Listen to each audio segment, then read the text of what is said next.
आज की कथा में हम पहुंचते हैं उस अध्याय पर जहां भक्ति, प्रेम और विरह का सबसे उच्चतम रूप देखने को मिलता है। उद्धव जी का गोकुल आगमन और गोपियों का श्री कृष्ण से विरह।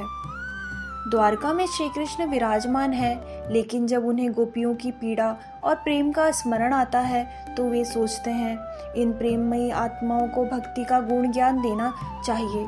तो वे अपने प्रिय मित्र बुद्धिमान उद्धव जी को गोकुल भेजते हैं। उद्धव जी से कहते हैं, मेरे माता पिता, गोप, ग्वाल बाल और गोपियाँ मुझे बहुत याद कर रहे होंगे। तुम जाकर उन्हें सांत्वना दो और समझाओ।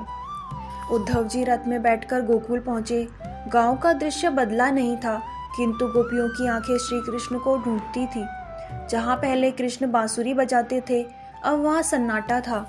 जहां रास रचते थे, वहां विरह की तपिश थी। गोपियां दौड़कर आई, सोचा शायद कृष्ण लौट आए, लेकिन जब देखा रथ में कोई और है। उन्होंने पूछा, कौन हो तुम? उद्धव बोले, मैं श्री कृष्ण का सखा हूँ। उन्होंने मुझे संदेश भेजा है। उद्धव ने गोपियों को समझाना चाहा, श्री कृष्ण अब द्वारका के राजा हैं, वे ब्रह्म हैं, सर्वव्यापक है। तुम्हारा प्रेम मोह है, उससे मुक्त हो जाओ। गोपियां हंस पड़ी। उद्धव, तुम ज्ञानी हो, पर हमारे प्रेम की भाषा नहीं समझ सकते। तुम कहते हो वे ब्रह्म हैं, तो क्या ब्रह्म से प्रेम नहीं किया जा सकता? हमने उन्हें बालक समझकर प्रेम नहीं किया, हमने उन्हें अपना सब कुछ मानकर प्रेम किया। वे हमारे हैं और हम उनके। हमारे प्राण उन्हीं में बसते हैं, वे दूर नहीं हुए, वे तो हमारे रोम रोम में बसे हैं। फिर उद्धव ने राधा की ओर देखा, जो मौन थी, लेकिन उनकी आंखें आकाश में श्री कृष्ण का स्वरूप निहार रही थी। उद्धव उनके पास गए और बोले, राधा, क्या तुम्हें क्रोध नहीं आता? कृष्ण गए और लौटे नहीं। राधा ने उत्तर नहीं दिया। उन्होंने आंखें मूंद ली और उद्धव जी को वह सब अनुभव करा दिया जो शब्दों में कह पाना असंभव था।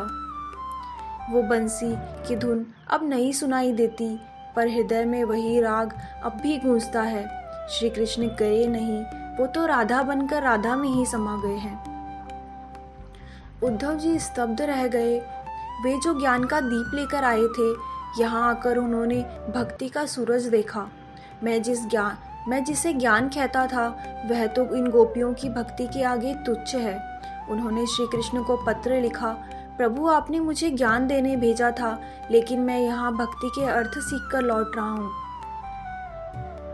गोपियों का प्रेम निष्कलंक, निष्काम और निर्विकल्प है। उद्धव लौट गए, लेकिन वे बदले हुए थे। उन्होंने अपने केश मुंडवा लिए और भक्ति के मार्ग पर चल पड़े। और गोकुल, वहाँ अब भी रास नहीं होता, पर हर रजकण में श्री कृष्ण की स्मृति बसती है। गोपियों की भक्ति हमें सिखाती है, प्रेम मांगता नहीं है, वह सिर्फ देता है। जहाँ तर्क समाप्त होते हैं, वहीं भक्ति आरंभ होती है। जो प्रेम गोपियों ने किया, वह ब्रह्म ज्ञान से कई ऊपर है। कृष्ण को पाना हो तो गोपियों जैसा समर्पण चाहिए। कल की कथा में हम जानेंगे महाभारत प्रसंग और गीता सार। जय श्री कृष्ण।